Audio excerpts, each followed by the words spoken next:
The hero, Niranj, always I'm welcoming. And hello, welcome. ഞാൻ നിനക്ക് പറഞ്ഞു താങ്ക് യു ശരിക്കും പറയാം എന്നെ കണ്ടോണ്ട് പറയുന്നതാണോ മെസ്സേജ് ആയിട്ട് അയക്കുന്നതുകൊണ്ട് എന്തെങ്കിലും അയക്കണമെന്നുള്ള പറയുന്ന രീതിയിൽ പറയുന്നതാണോ എന്നൊക്കെ ആലോചിച്ചു. പക്ഷേ I think it's good, genuine തന്നെയാണെങ്കിലും ഇനിയും വർക്ക് ചെയ്യാൻ നന്നായിട്ട് കുറച്ചുകൂടി ബെറ്റർ ആക്കാൻ പറ്റുന്ന കുറെ പോയിന്റുകൾ ഞാൻ നോട്ട് ചെയ്തു. നമ്മളീ പറയൂല ഇനിയിപ്പോൾ ആൾക്കാരെന്താ അതെടുത്ത് എൻ്റെ പറയാം. ഇപ്പോഴത്തെ ഹ്യൂമർ ഒന്നും എനിക്ക് തോന്നുന്നില്ല അങ്ങനെ ആൾക്കാർ ഓർത്തിരിക്കുന്ന ഹ്യൂമറുകളൊന്നും അല്ല. പക്ഷെ അന്നത്തെ സിനിമകളിൽ പല ഹ്യൂമർ നമ്മൾ ഇപ്പോഴും ഓർക്കുന്നുണ്ട്, തീർച്ചയായിട്ടും നമ്മൾ റെഫറൻസ് ആയിട്ട് ഉപയോഗിക്കുന്നുണ്ട്. ഡയലോഗുകൾ നമ്മൾ ഇപ്പോഴും അതല്ലേ പറയുന്നത്. ഇപ്പോഴും എനിക്ക് തോന്നുന്നു അങ്ങനെ നമ്മുടെ സിനിമകളിലൊന്നും അങ്ങനെ ഓർത്തിരിക്കുന്ന സാധനങ്ങൾ വളരെ കുറവാണ്. കുറെ ആൾക്കാരൊക്കെ ഇങ്ങനെ മെസ്സേജ് അയക്കും പറയുകയൊക്കെ ചെയ്യുമ്പോൾ എനിക്കത് എങ്ങനെ റിയാക്ട് ചെയ്യണമെന്ന് അറിഞ്ഞു ശരിക്കും അറിഞ്ഞൂടാ. ഇതൊക്കെ ആദ്യമായിട്ടാണേ, അതുകൊണ്ട് എനിക്ക് അറിയണം ഇങ്ങനെ എന്ത് പറയണമെന്ന്. ആൾക്കാർ തന്നെ ഈ തിയേറ്ററിലൊക്കെ ചെല്ലുമ്പം നല്ലത് പറയുമ്പം എനിക്കിങ്ങനെ ഇവിടുന്ന് ഇങ്ങനെ എനിക്ക് അറിയണ്ട ചിരിച്ചും എന്ത് ചെയ്യണമെന്ന് പറഞ്ഞാൽ എങ്ങനെ റിയാക്ട് ചെയ്യണമെന്ന് പറഞ്ഞാൽ താങ്ക് യു എന്നൊക്കെ പറഞ്ഞാൽ ഇങ്ങനെ ഉൾവലി. ഓബിയസ്ലി എനിക്ക് മമ്മൂട്ടിയങ്ങളായിരിക്കും. മമ്മൂട്ടിയങ്ങളിൽ അല്ല അങ്ങനെ ആ സമയത്തും എപ്പോഴും പുള്ളി ഇങ്ങനെ മറ്റേ rough and tough super star ഒക്കെ ആണല്ലോ, പുള്ളി മെഗാ സ്റ്റാർ ആണല്ലോ. പക്ഷെ അത് കഴിഞ്ഞ് ഒരു 2008-ലും ഇടയ്ക്കൊക്കെ പല സ്ഥലങ്ങളിലും വെച്ച് കാണുമ്പോഴൊക്കെ എനിക്ക് പേടിയാണ്. പേരറിയാം, പക്ഷെ എന്നാലും ഗൗതം എന്ന് വിളിക്കുന്നത് എന്താണെന്ന് അറിയില്ലേ. ഞാൻ എപ്പോഴും ഗൗതം എന്ന് വിളിക്കൂ എന്നൊക്കെ പറയുന്നത്. ഗൗതം വന്നില്ലേ എന്ന് പറയും. എപ്പോഴും ഗൗതം എന്നാണ് എന്നെ വിളിക്കുന്നത്. എന്തുകൊണ്ടെന്ന് ആരും അറിയില്ല. അതെന്തായിരിക്കും ലാൽ സാറ് ഗൗതം എന്ന് വിളിക്കുന്നത്? എനിക്കറിയണ്ട, എന്നെ കണ്ട ഒരു ഗൗതം ലുക്ക് കാണും. അപ്പം എപ്പോഴും വിളിക്കും ഗൗതം എന്ന് വിളിക്കും. ഫസ്റ്റ് എനിക്കൊന്ന് ലൈഫിലെ ആദ്യത്തെ ബെസ്റ്റ് ഫ്രണ്ട് ഗോകുല ആണല്ലേ. അതായത് മറ്റേ LKG ആ സമയം തൊട്ട് നമ്മൾ ഒരു ക്ലാസ്സിൽ ഇരുത്തത്ത് പോലും ഇല്ല ആ സമയത്ത്. അങ്ങനെയൊക്കെ തന്നെ മാറ്റിയൊക്കെ ഇരിക്കും. നമ്മൾ അത്ര പ്രശ്നമായിട്ട് ഒരുമിച്ച് കയറും.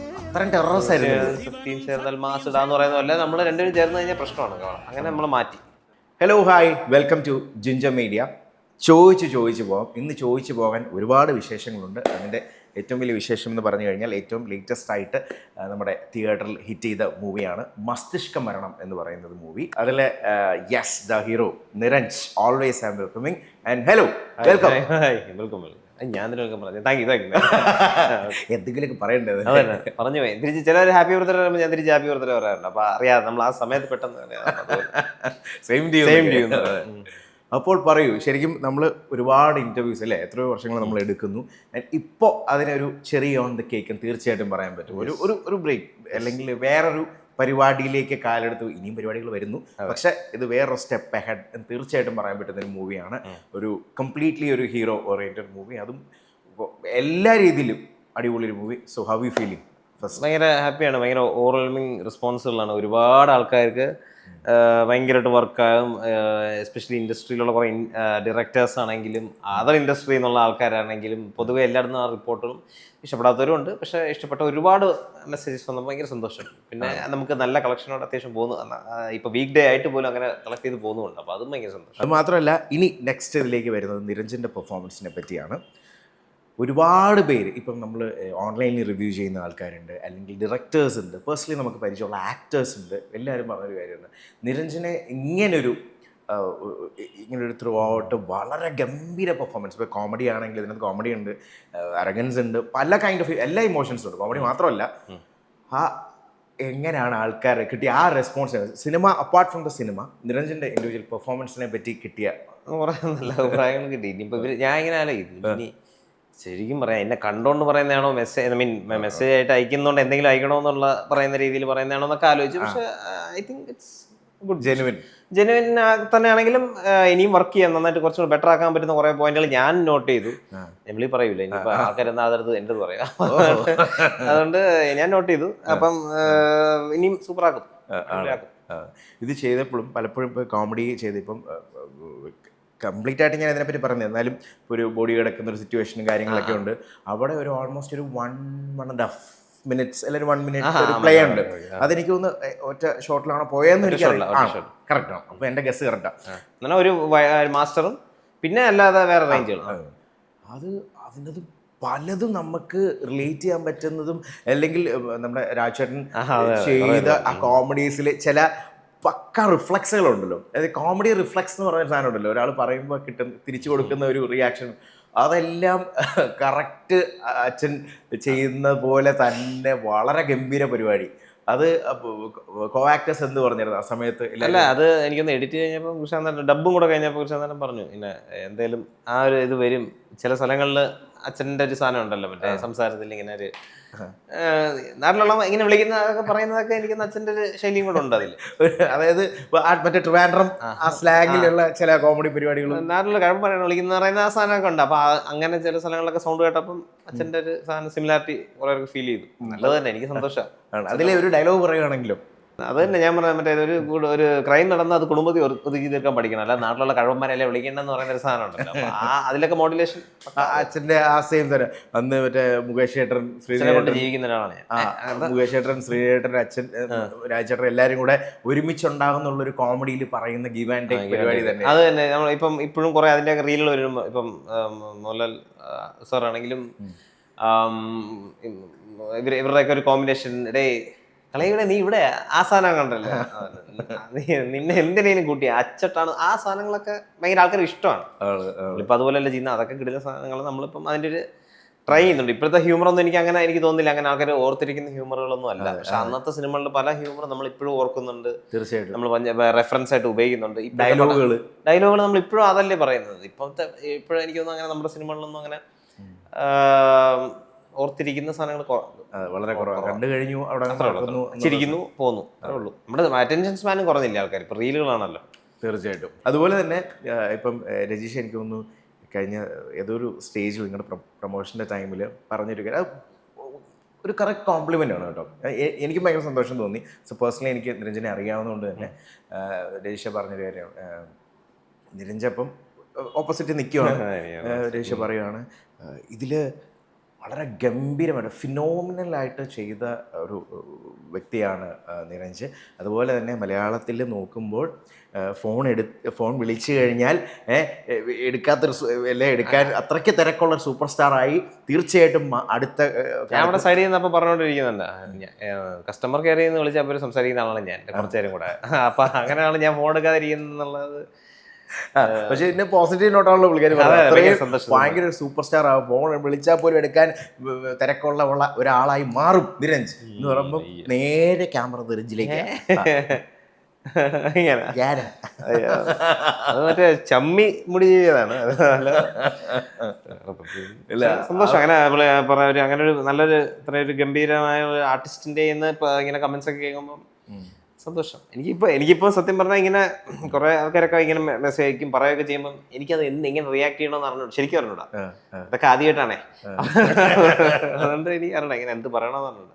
ആൾക്കാർ തന്നെ ഈ തിയേറ്ററിലൊക്കെ ചെല്ലുമ്പം നല്ലത് പറയുമ്പം എനിക്കിങ്ങനെ ഇവിടുന്ന് ഇങ്ങനെ എനിക്ക് അറിയണ്ട ചിരിച്ചും എന്ത് ചെയ്യണമെന്ന് പറഞ്ഞാൽ എങ്ങനെ റിയാക്ട് ചെയ്യണമെന്ന് പറഞ്ഞാൽ ഞാൻ താങ്ക് യു എന്നൊക്കെ പറഞ്ഞാൽ ഇങ്ങനെ ഉൾവലി.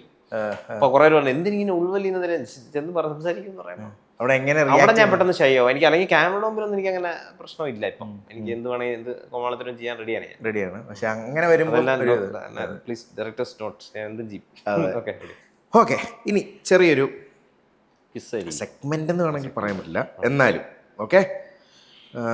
ഇപ്പം നമ്മൾ നിരഞ്ജൊക്കെ കുഞ്ഞായിരിക്കുന്ന ടൈമിലുള്ള ഒരു മെമ്മറി പരിപാടിയാണേ ഞാൻ ചോദിക്കുന്നത്. കുറച്ച് ആക്ടേഴ്സിനെയൊക്കെ പറ്റി, അതായത് പണ്ട് ഇപ്പം ഷൂട്ടിംഗ് ലൊക്കേഷൻ ടൈമിലൊക്കെ ഇപ്പോൾ ഉള്ള ഇപ്പം അച്ഛൻ്റെ ഫ്രണ്ട്സ് ആയിട്ടുള്ള ആക്ടേഴ്സൊക്കെ ഉണ്ടല്ലോ. ഇപ്പം നമ്മൾ തന്നെ കുഞ്ഞായിരിക്കുന്ന ടൈമിൽ ഓരോ അങ്കിൾമാരെ ചിലരെ നമുക്ക് ഭയങ്കര ഇഷ്ടമാണ്, ചിലരെ കുറച്ച് റെസ്പെക്റ്റാണ്, ചിലരെ കുറച്ച് പേടിയായിരിക്കും, ചിലർ വിട്ട് നമ്മൾ കുറച്ച് പമ്മിയിരിക്കും, ചിലർ വന്നാൽ ഫുൾ ചോക്ലേറ്റ് തരും. അങ്ങനെ പല പല ക്യാരക്ടേഴ്സ് ഉള്ള നമ്മുടെ അച്ഛൻ്റെ ഫ്രണ്ട്സുകളുണ്ട്. അങ്ങനെ ആയിരുന്നല്ലോ കാര്യം. അപ്പം ഞാൻ കുറച്ച് ചോദ്യം ചോദിക്കാം. ഓക്കെ, കുഞ്ഞാടിക്കുന്ന ടൈമിൽ വളരെ സ്വീറ്റായിട്ട് എന്ത് മേടിച്ചു തരാൻ മനസ്സുള്ള ഒരു അച്ഛൻ്റെ ഫ്രണ്ട്, ഒരു ആക്ടേഴ്സിനെയാണ് ഞാൻ പറയുന്നത്. അത് എന്തും മേടിച്ചു തരും, അല്ലെങ്കിൽ വരുമ്പോൾ ചോദിക്കാതെ തന്നെ മേടിച്ചു തരുന്ന ഒരാളായിരിക്കും, അല്ലെങ്കിൽ നമുക്ക് തന്നെ ചെന്നിട്ട് ചോക്ലേറ്റ് മേടിച്ചു തരാൻ പറഞ്ഞതായിരിക്കാം. Very sweet and loving. എനിക്ക് എൻ്റെ ഓർമ്മയിൽ കിടക്കുന്ന രണ്ട് എക്സാമ്പിൾസ്, ഒന്ന് നമ്മുടെ പൂജപ്പുര രാധാകൃഷ്ണൻ എന്ന് പറഞ്ഞ ആക്ടർ അങ്കിളുണ്ട്. പുള്ളി എപ്പോഴും ആ സമയത്തൊക്കെ വീട്ടിൽ വരുമ്പോൾ ചോക്ലേറ്റ് കൊണ്ടുവരും. അതിനൊരു ചുമന്ന നെസ്ലയുടെ എന്തോ ആണ്, അത് എപ്പോഴും കൊണ്ടുവരും. അപ്പം എനിക്ക് ഭയങ്കര ഇഷ്ടമാണ് അങ്ങനെ നെസ്ലയുടെ റെഡ് ചോക്ലേറ്റ്, എൻ്റെ പേര് എനിക്ക് ഓർമ്മയില്ല ഇല്ല. അപ്പം അത് കൊണ്ടുവരുന്ന മിൽക്കി ബാറിന്റെ തന്നെ ബ്ലാക്ക് ചോക്ലേറ്റ് ആണ് അത്. മറ്റേ മിൽക്ക് ചോക്ലേറ്റ് പോലെ, മറ്റേ മിൽക്കി ബാർ പോലല്ല ഇത്, പക്ഷെ അത് കൊണ്ടുവരും പുള്ളി. പിന്നെ അല്ലാതെ ഒരിക്കൽ സുരേഷ് ഗോപി ഞങ്ങളുടെ വീട്ടിൽ പോയ സമയത്ത് ഇങ്ങനെ ഗോകുൽ ഞാൻ ഭയങ്കര കമ്പനിയാണ്. അപ്പം ഗോകുൽ ഞാൻ ഭയങ്കര കമ്പനിയാണെങ്കിൽ അടിയൊക്കെ വെക്കും അവനിങ്ങനെ. അപ്പം ചോക്ലേറ്റ് അവിടെ ഞാൻ അവൻ്റെ എന്തോ ചോക്ലേറ്റ് എടുക്കാൻ പോയപ്പോൾ അവൻ എന്നെ തടഞ്ഞു. സുരേഷ് ഗോപി വന്നിട്ട് കൊടുക്കടാ എന്ന് പറഞ്ഞ്. അപ്പം ഞാൻ ഇങ്ങനെ ഓർത്തു, ഈ ചോക്ലേറ്റ് സ്വന്തം മോൻ്റെ വാങ്ങിച്ചു തന്നുള്ള സാധനം അവിടെ കിടന്നു. പക്ഷെ ഗോകുൽ ഞാൻ ഭയങ്കര ഫ്രണ്ട്സാണ് കേട്ടോ. എനിക്ക് എന്തും പറയാവുന്ന ഒരു ടൈപ്പ് ഓഫ് ഫ്രണ്ട്സാണ്. അപ്പം പക്ഷെ അങ്ങനെയാണ്. ചോക്ലേറ്റ്സിന്റെ കാര്യം പറഞ്ഞപ്പോൾ ഞാൻ ഇങ്ങനെ പറഞ്ഞു എന്ത് മാഞ്ചായിരുന്നു ആണ് നിങ്ങൾ. അപ്പോൾ ഫ്രീ ടൈമിലൊക്കെ ഇടയ്ക്ക് ഗോകുലും ധനുജൊക്കെ ആ ടൈമിൽ പിന്നെ അവൻ സൈക്കിൾ ഓട്ടി വീട്ടിൽ വരും, ഞാൻ എങ്ങനെയെങ്കിലും സൈക്കിൾ ഓട്ടി അവൻ്റെ വീട്ടിൽ പോകും. അപ്പം പിന്നെ എൻ്റെ വീട്ടിൽ അവൻ മറ്റേ ഗെയിം കളിക്കാൻ, മറ്റേ എക്സ്ബോക്സ് ഒക്കെ കളിക്കാൻ വരും. അങ്ങനെ ആ സമയം അപ്പോൾ അത് കളിക്കാൻ വരും. എന്നിട്ട് കളിച്ചിട്ട് അതും കളിച്ച് നമ്മൾ കുറച്ച് നേരം നമ്മളിവിടെ ഗെയിമും കളിച്ച് അത് കഴിഞ്ഞിട്ട് അമ്മ ഉച്ചയ്ക്ക് ചോറും ചിക്കനൊക്കെ കാണും. അപ്പം അതിൻ്റെ ഇടയിൽ പോയി ഇവൻ ഗ്യാപ്പിൽ പോയി മറ്റേ നമ്മുടെ വീട്ടിൽ ഹാങ്ങറൊക്കെ എടുത്ത് എന്നെ അടിക്കും. എന്നിട്ട് അത് ഹാങ് കൊണ്ട് തിരിച്ചിട്ട് എന്നെ അടിച്ച് പിന്നെ ചെന്ന് കൈകായിരിക്കുമ്പോൾ എൻ്റെ ചിക്കൻ കാലം എടുത്തോണ്ട് പോകും. അങ്ങനെയൊക്കെ ഭയങ്കര കോമഡിയാണ്. ഒരു എനിക്ക് തോന്നുന്നത് school ടൈമിലായിരിക്കും. School time 3rd 4th 5th ആ സമയത്താണ്. സൈക്കിൾ ഓട്ടാൻ 5ാം ക്ലാസ് 6ാം ക്ലാസ്. വീട്ടിൽ പറയാതെയൊക്കെ സൈക്കിൾ ഓട്ടി എവിടെയെങ്കിലും പോയിട്ടുണ്ടോ ആ സമയത്ത്? അത്യാവശ്യം ദൂരങ്ങളൊക്കെ പോകുന്നല്ലേ. ഞാൻ പിന്നെ എപ്പോഴും മറ്റേ ഭയങ്കര കാൽക്കുലേറ്റഡ് ആണ് ഞാൻ. അതായത് ടൈമിൽ എത്തണം, ടൈം സമയം കാര്യങ്ങൾ നോക്കും, അവിടെ പോകണം, എവിടെ പോയി എങ്ങനെ എന്ത് സംഭവിക്കും, ഇതിന്റെ വിപത്തുകൾ ഒക്കെ ആലോചിക്കും. അപ്പൊ ഇപ്പോഴാണ് എന്തോന്ന് കുറച്ചുകൂടെ കെയർ ഫ്രീ ആയത്. അങ്ങനെ എന്തെങ്കിലുമൊക്കെ. ഇപ്പോഴും ഗോകുലായിട്ടൊക്കെ കറങ്ങാൻ പോവാറും പരിപാടികളൊക്കെ ഉണ്ടോ? അതോ എപ്പോഴും അല്ല, അവനിപ്പോ കൊച്ചിയിലുണ്ട്, ഇടയ്ക്കിടയ്ക്ക് വിളിക്കും. എനിക്ക് പക്ഷേ ഈ ഒരു പ്രൊമോഷൻസിന്റെ തിരക്കിലാണ്ട് പോകാൻ പറ്റാതാണ്. അല്ലെങ്കിൽ ഇടയ്ക്കൊക്കെ പോകും, അവൻ ഫ്ലാറ്റിൽ പോകും, അല്ലെങ്കിൽ എവിടെയെങ്കിലും വെച്ച് കാണും. പക്ഷെ നമ്മൾ മറ്റേ ഫസ്റ്റ് എനിക്കൊന്ന് ലൈഫിലെ ആദ്യത്തെ ബെസ്റ്റ് ഫ്രണ്ട് ഗോകുല ആണല്ലേ. അതായത് മറ്റേ LKG ആ സമയം തൊട്ട് നമ്മൾ ഒരു ക്ലാസ്സിൽ ഇരുത്തത്ത് പോലും ഇല്ലായിരുന്നു ആ സമയത്ത്. അങ്ങനെയൊക്കെ തന്നെ മാറ്റിയൊക്കെ ഇരുത്തി. നമ്മൾ അത്ര പ്രശ്നമായിട്ട് ഒരുമിച്ച് കയറുന്നത്. സത്യം ചേർന്നാൽ മാസ് ഇടാന്ന് പറയുന്നതല്ല, നമ്മൾ രണ്ടുപേരും ചേർന്ന് കഴിഞ്ഞാൽ പ്രശ്നമാണ്. അങ്ങനെ നമ്മൾ മാറ്റി വേറെ സെക്ഷനിൽ കൊണ്ടിരുത്തി. അപ്പൊ അങ്ങനെയൊക്കെയാണ്. അപ്പൊ അതുകൊണ്ട് നമ്മൾ കുറെ നാൾ വിളിച്ചില്ലെങ്കിലും അത് തന്നെയാണ്. ഓക്കെ, അടുത്ത് കുറച്ച് റെസ്പെക്റ്റോടുകൂടിയുള്ള പേടിയാകാം, അല്ലാതെ ആവാം. കുറച്ച് പേടിയോടുകൂടി മാത്രം ഞാൻ അടുത്തു പോകുന്ന ഒരാൾ. പക്ഷെ കുറച്ച് പ്രായം കഴിഞ്ഞപ്പോൾ മനസ്സിലായി പേടിക്കേണ്ട ആവശ്യമൊന്നുമില്ല, വളരെ കൂളാണ്. എന്നാൽ ആ ടൈമിൽ കുറച്ചൊരു പേടിയുണ്ട് ഈ അങ്കിൾ. ഓബിയസ്ലി എനിക്ക് മമ്മൂട്ടിയങ്ങളായിരിക്കും. മമ്മൂട്ടിയങ്ങളാണല്ലേ. അല്ല, ആ സമയത്തും എപ്പോഴും പുള്ളി ഇങ്ങനെ മറ്റേ എന്താണ് മറ്റേ rough and tough super star ഒക്കെ ആണല്ലോ പുള്ളി, മെഗാ സ്റ്റാർ ആണല്ലോ. പക്ഷെ അത് കഴിഞ്ഞ് അതായത് 2008 ഇടയ്ക്കൊക്കെ പല സ്ഥലങ്ങളിലും വെച്ച് കാണുമ്പോഴൊക്കെ എനിക്ക് പേടിയാണ്.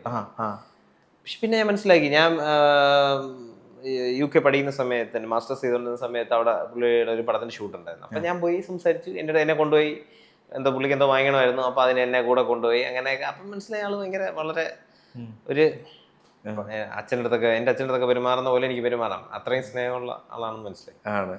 പക്ഷെ ആദ്യം ഒരു ചെറിയൊരു റെസ്പെക്റ്റോട് അത് നമ്മൾ കാണുന്ന നമുക്ക് എല്ലാവർക്കും ഇപ്പോഴും അങ്ങനെ തന്നെയാണ്. ഞാൻ ഇപ്പം എവിടെയെങ്കിലും ഫംഗ്ഷനൊക്കെ വെച്ച് കണ്ടാൽ പിന്നെ അടുത്തോട്ട് പോകാതിരിക്കാനേ നോക്കുള്ളൂ, പേടിയാണ്.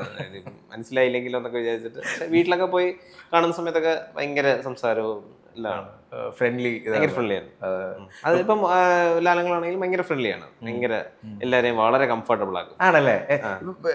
ആ ടൈമില് ഇപ്പൊ പറഞ്ഞല്ലോ നമുക്ക് എന്ന് പറയുമ്പോ കുറച്ചൊരു പേടി. ഇത് ലാലേട്ടന്റെ അടുക്ക എങ്ങനെയായിരുന്നു? അതും വീട്ടിലൊരു അംഗം പോലെയാണ് പുള്ളി എനിക്കൊന്ന് വരുന്നതും. എന്റെ ചേട്ടനെയൊക്കെ എടുത്തോണ്ടിരിക്കുന്ന 2-3 കുറെ ഫോട്ടോസ് ഉണ്ട് നമ്മുടെ വീട്ടിൽ. അപ്പം അതൊക്കെ കാണുമ്പോൾ എനിക്ക് മനസ്സിലാവും ആളുടെ ഒരു. പിന്നെ ഇവര് തമ്മിൽ വർഷങ്ങളോളം ആയിട്ടുള്ള ബന്ധങ്ങളുണ്ട്, ഫാമിലി പരമായിട്ടും ബന്ധമുണ്ട്,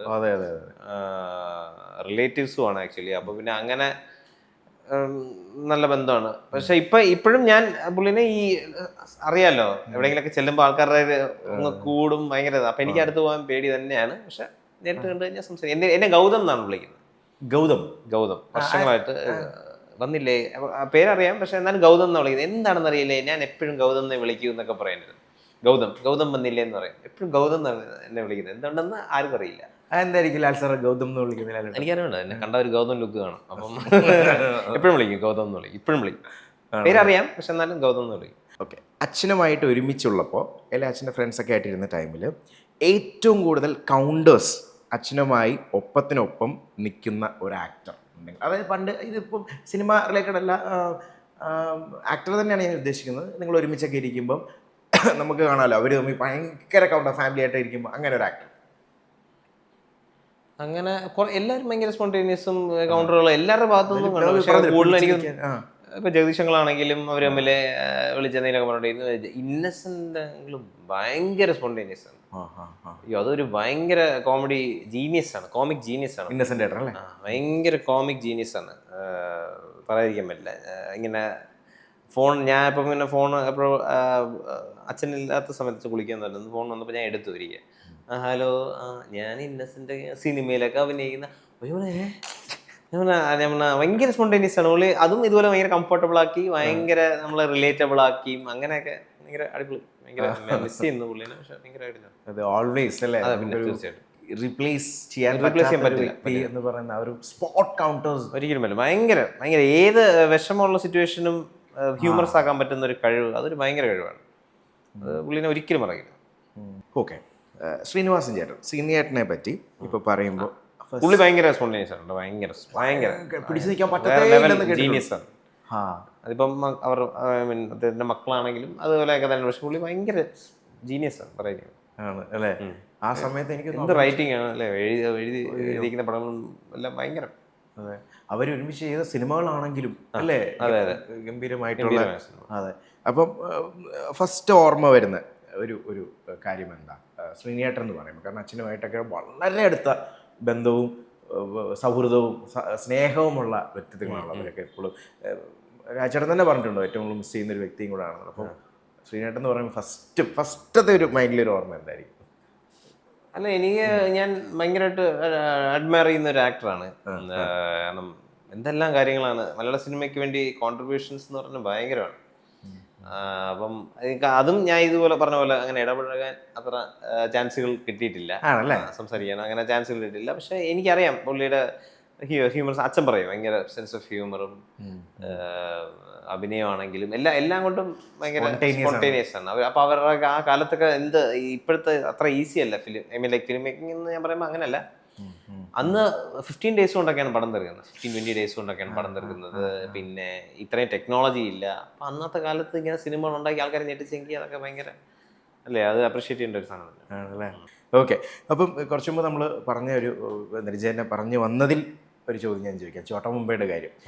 കാരണം ഫാദർ അല്ലെങ്കിൽ ചേട്ടൻ്റെ ഒരു മൂവിയും കൂടെ ആണല്ലോ, പ്രൊഡ്യൂസ് ചെയ്തൊരു മൂവി. അപ്പം പല ആൾക്കാർ ഇപ്പോഴത്തെ ഏറ്റവും വലിയൊരു പ്രശ്നം, ഇപ്പോൾ ഒരു ഫസ്റ്റ് പാർട്ട് ഗംഭീരമായി കഴിഞ്ഞാൽ സെക്കൻഡ് പാർട്ട് ഇറക്കുമ്പോൾ അതിലും ഗംഭീരമാകണം എന്നുള്ള തീർച്ചയായിട്ടും വളരെ അതീവ ആഗ്രഹം ഡയറക്ടേഴ്സിനുണ്ട്, ഈവൻ അതിലെ മെയിൻ ആക്ടേഴ്സിനുണ്ട്. അപ്പോൾ പലരും ചോദിക്കുന്നൊരു കാര്യമാണ് ചോട്ടാ മുംബൈയുടെ ഒരു സെക്കൻഡ് പരിപാടി അല്ലെങ്കിൽ ഒരു കൈൻഡ് ഓഫ്. അപ്പോൾ എനിക്കൊന്ന് അച്ഛൻ്റെ അടുത്തും ഈയിടെ ചോദിച്ചിട്ടുണ്ടായിരുന്നു. അപ്പോൾ പറഞ്ഞൊരു കാര്യം, ചിലപ്പോൾ അത് ചെയ്യാൻ സാധ്യതകൾ ഇല്ല എന്തോ സംതിങ്. അത് കാരണം അതൊരു സ്റ്റാൻഡ് അലോൺ പടമായിട്ടാണ് എടുത്തേക്കുന്നത്. അത് ഭയങ്കര കമേഴ്ഷ്യൽ സക്സസ് ആയി, ഭയങ്കര സക്സസ്ഫുൾ ആയി. അപ്പോൾ അങ്ങനെ അത് സക്സസ് ആകുമ്പോൾ നമ്മൾ പിന്നെ ആൾക്കാർ ചോദിക്കും സെക്കൻഡ് പാർട്ട്. അപ്പോൾ സെക്കൻഡ് പാർട്ട് ആ ഒരു സക്സസിൻ്റെ പുറകെ പോകാൻ വേണ്ടിയും ആൾക്കാരുടെ ആഗ്രഹങ്ങൾ സാറ്റിസ്ഫൈ ചെയ്യാൻ വേണ്ടി ചെയ്യുന്നതിന് ശരി 2 part 3 part പടങ്ങളായിട്ട് തന്നെയാണ് എഴുതിയിരിക്കുന്ന സിനിമകൾ. അങ്ങനെ സീക്വലും ഇതൊക്കെ വരുമ്പോഴത്തേക്കും നൈസാണ്. അല്ലാത്ത പക്ഷെ ഇതിനു വേണ്ടി എഴുതി ഉണ്ടാക്കി എപ്പോഴും ഒരു 70 to 80% ചാൻസും അത് മോശമാകാനേ ചാൻസ് ഉള്ളൂ. കാരണം അതിനുവേണ്ടി പ്രിപ്പയർഡ് അല്ല അവര്. ചിലപ്പം ലക്ക് വെച്ച് ചിലപ്പം അങ്ങനെയൊക്കെ വർക്ക് ചെയ്യാം. പക്ഷെ അതൊരു ഭയങ്കര ബുദ്ധിമുട്ടുള്ള കാര്യമാണെന്ന് എനിക്ക് തോന്നിയിട്ടുണ്ട്. ഒരു പടം സ്റ്റാൻഡ് അലോൺ പടം ഹിറ്റായി പിന്നെ അതിന് സെക്കൻഡ് പാർട്ട് ഉണ്ടെങ്കിൽ അതിന് നേരത്തെ കഥ ഉണ്ടായിരിക്കണം. ശരി അല്ലേ? അതല്ലാതെ ഒരു സാധനം പുതിയതായിട്ട് ഉണ്ടാക്കുന്നത് ശരിയാവില്ല. ഇപ്പോഴും ഈ എനിക്കിപ്പോ റിലീസ് ചെയ്ത സമയത്ത് ഈ ഷൂട്ട് മസ്റ്റർ ഷൂട്ട് കഴിഞ്ഞിട്ട് നമ്മളൊരു 24 hour ഷൂട്ട് ചെയ്തു. അതായത് ഒരു ദിവസം രാവിലെ 6 മണി തൊട്ട് അടുത്ത ദിവസം രാവിലെ 6 മണി വരെ പടം ഷൂട്ട് ചെയ്ത്. ഐ മീൻ ഒരു സാധനം ഷൂട്ട് ചെയ്ത്. അവസാനത്തെ ഈ കേരളത്തിലെ നമ്മുടെ ലാസ്റ്റ് ഡേ ഓഫ് ഷൂട്ട് ആയിരുന്നു. അത് കഴിഞ്ഞിട്ട് ചോട്ടമ്പ ഇറങ്ങുന്ന ദിവസം രാവിലെ 10 മണിക്ക് ടിക്കറ്റ് കവിതയിൽ ബുക്ക് ചെയ്തിട്ടുണ്ട്. എനിക്കാണെങ്കിൽ ഉറക്കം വന്നിട്ട് വയ്യ. ഞാൻ അപ്പൊ നമ്മുടെ കുറച്ച് ടീംമേറ്റ്സും വരാന്ന് പറഞ്ഞിട്ടുണ്ട്. 7:30 എങ്ങാണ്ട വീടെത്തിയപ്പോൾ ഷൂട്ട് കഴിഞ്ഞ് ഞാൻ 7 മണി ഞാൻ വെച്ച് എന്ത് ചെയ്യാൻ. ഞാൻ 1 മണിക്കൂറത്തേക്ക് അലാം വെച്ചിട്ട് 1 മണിക്കൂർ ഉറങ്ങി. എണീറ്റപ്പം എനിക്ക് ബോഡി ഡൗൺ ആണ്, എനിക്ക് എണീക്കാൻ വയ്യ. എന്നിട്ട് എങ്ങനെ, കാരണം ഫൈറ്റ് എടുക്കുന്നുണ്ടായിരുന്നു എൻ്റെ ഇടയിൽ. ആ ടബിലെ കുറച്ച് സാധനങ്ങൾ അത് ഒരു ഡാൻസിൻ്റെ ഒരു സാധനം എടുത്തു, സോങ്ങിൽ വരുന്നു, അതെല്ലാം എടുത്തിട്ടാണ് ഇത്. ഞാൻ എണീറ്റ് പതുക്കെ നടന്നിട്ട് എന്ത് ചെയ്യാൻ, എനിക്ക് ഒന്നിനും വയ്യ. ഞാൻ ഒരു ചായ ഇട്ടു, ചായ കുടിച്ച് ഒരു പീസ് ബ്രെഡിൽ കുറച്ച് ന്യൂട്രലൊക്കെ തേച്ച് അതും കഴിച്ച് കഴിഞ്ഞപ്പോൾ ഞാൻ സ്വന്തം പടമല്ലേ ഞാൻ പോയിരുന്ന എന്നൊക്കെ പറഞ്ഞ് രാഹുൽ രാജഗോപാൽ നമ്മുടെ ഇതിന്റെ അകത്ത് സൈമൺ ആണല്ലേ. അപ്പൊ പുള്ളിയും പക്ഷെ കറക്റ്റ് മറ്റേ ഒരു പ്രത്യേക മനുഷ്യനാണ്, ഭയങ്കര അടിപൊളി ചിട്ടകളൊക്കെ. പുള്ളി 3 മണി വരെ ഉണ്ടായിരുന്നു ഷൂട്ട്. പുള്ളിക്ക് മാൻ നമുക്ക് പോകുന്നുണ്ടോ നമ്മൾ? അപ്പൊ ഞാൻ പറഞ്ഞു. അപ്പം പുള്ളി പറയുന്നത് ഞാൻ നോ പറഞ്ഞെങ്കിൽ പുള്ളിയും വരുന്നില്ല എന്നുള്ളത്. ഞാൻ പറഞ്ഞു പോവാം. അങ്ങനെ നമ്മൾ കുറച്ച് പേര് പറഞ്ഞ ലിസ്റ്റിൽ നിന്ന് കുറച്ച് പേര് കുറഞ്ഞു. നമ്മൾ ഇത്രയും പേര് സിനിമയ്ക്ക് പോയി, പിന്നെ അങ്ങോട്ട് ഓണായി. പടം തുടങ്ങിയ ആൾക്കാർ ഡാൻസും കോമഡി, ഇത്രയും കേട്ട കോമഡി, എത്ര പ്രാവശ്യം കേട്ട കോമഡി, ചിരിയും സാധനങ്ങളും ഡാൻസും പാട്ടുകളും എൻജോയ് ചെയ്തു. പിന്നെ ഭയങ്കര ഹൈ പവറായി. പിന്നെ എനിക്ക് ഉറക്കമൊക്കെ പോയി. അന്ന് വൈകിട്ട് തന്നെയാണ് നമ്മൾ ഈ പടത്തിന്റെ ഷൂട്ടിന് വേണ്ടി തായ്ലൻഡിനും ഒക്കെ പോകുന്നത്. അപ്പം അന്ന് മറ്റേ അടിച്ചു പൊളിച്ചൊരു ദിവസം. ഇങ്ങനെ ഒരു സന്തോഷം കൂടെ കിട്ടിയപ്പോൾ ഭയങ്കര ഹാപ്പി. ഇരട്ടി മധുരം എന്ന് പറഞ്ഞു. ഇരട്ടി മധുരം. അച്ഛനും ഹാപ്പി അല്ലായിരുന്നു? പിന്നെ ഭയങ്കര ഹാപ്പിയായിരുന്നു. അച്ഛനും ഈ ക്യാൻസറിന്റെ ബുദ്ധിമുട്ടുകളും എല്ലാം കഴിഞ്ഞ് വന്നിട്ട് ഒരു പടം ഇറങ്ങി അങ്ങനെ വീണ്ടും ഒരു റെസ്പോൺസ് കിട്ടുന്നത് ഭയങ്കര സന്തോഷമായിരുന്നു. ഇപ്പം എങ്ങനെയുണ്ട്? ഓക്കെയാണ്. വെയിറ്റ് ഗെയിനിങ് അല്ല, അത് അതിന്റെ സമയത്ത് ഒരു 10-16 കിലോ കുറഞ്ഞിരുന്നു. പിന്നെ നമ്മൾ വിചാരിക്കുന്ന നമുക്കറിയാമല്ലോ വെയിറ്റ്, നമുക്കറിയാം തന്നെ ഒരു ഏജ് കഴിഞ്ഞാൽ നമ്മുടെ ഭക്ഷണത്തിനോടൊന്നും അങ്ങനെ ഭയങ്കര നമ്മൾ ക്വാണ്ടിറ്റി ആസക്തി നമുക്ക് തന്നെ 20s കഴിക്കുന്ന പോലെ ആയിരിക്കില്ലല്ലോ പിന്നെ മാറി 30s കയറുമ്പോഴത്തേക്ക് മാറുന്നത്. അതുപോലെ ഫോഴ്സ് ചെയ്ത് കഴിപ്പിക്കാനും പറ്റില്ല, പെട്ടെന്ന് ഇങ്ങനെ വെയിറ്റ് കൂടത്തുമില്ല. അതിങ്ങനെ 1 കിലോ അല്ലെങ്കിൽ 2 കിലോ ഒക്കെ വെച്ച് കൂടും, അങ്ങനെയൊക്കെ ആയിട്ട് പോയിക്കൊണ്ടിരിക്കുകയാണ്. പിന്നെ ഡോക്ടേഴ്സ് പറയുന്നത് നമ്മൾ അങ്ങനെ ഒബീസ് ആയി ഇരിക്കുന്നത് അത്ര ഹെൽത്തി അല്ല, എഴുതിയിരിക്കുന്നത് തന്നെയാണ്. അതാണ് നമ്മുടെ എല്ലാ ഇപ്പൊ ബ്ലഡ് റിസൾട്ട് നോക്കുമ്പോൾ പോലും എല്ലാം സേഫ് ആവുന്നത് ഓവർ വെയിറ്റ് ആവാതിരിക്കുമ്പോഴാണ്. അപ്പോൾ ഈ ഒരു മൂവി കൊണ്ട് തന്നെ ഒരു കിടിലം ഇതിനു മുമ്പും ബ്രേക്സ് വന്നിട്ടുണ്ട്, പക്ഷേ ഇത് ഒരു കംപ്ലീറ്റ് പരിപാടി എന്ന് തീർച്ചയായിട്ടും പറയാം. ഇനി അങ്ങോട്ട് ഇതുപോലത്തെ നല്ല മൂവികൾ, ഒരു ഇൻഡിപെൻഡന്റ്, ഒരു full on through out character ഇതുപോലത്തെ അടിപൊളിയാവട്ടെ. Thank you bro.